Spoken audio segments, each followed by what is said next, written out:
আমাদের সন্তানেরা স্লোগান দিচ্ছে এখনো, আবু সাইদ মুগ্ধ, শেষ হয়নি যুদ্ধ। আপনারা আমার সাথে বলবেন, আবু সাইদ মুগ্ধ, লড়াই চলবে ইনশাআল্লাহ। কতক্ষণ? যতক্ষণ না ইনসাফ এই জমিনে কায়েম হয়। আর ইনসাফ কায়েমের গ্যারান্টি একমাত্র আল কোরআন দিতে পারে, আর কিছুই দিতে পারে। এই কোরআনিক শাসন সকল ধর্মের, সকল দলের, সকল বর্ণের মানুষের জন্য একমাত্র ইজ্জতের গ্যারান্টি। এই কোরআনের শাসন কায়েমের মধ্য দিয়ে একটা মানবিক বাংলাদেশ আমরা করতে চাই, দুর্নীতি এবং দুঃশাসন মুক্ত বাংলাদেশ করতে চাই।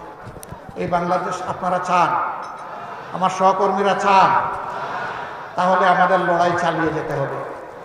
ত্যাগ অনেক করেছে, ইনশাআল্লাহ আল্লাহ তৌফিক দিলে জাতির জন্য আরো ত্যাগ স্বীকার করব। আমরা এক মুহূর্তের জন্য বিশ্রাম নেব না।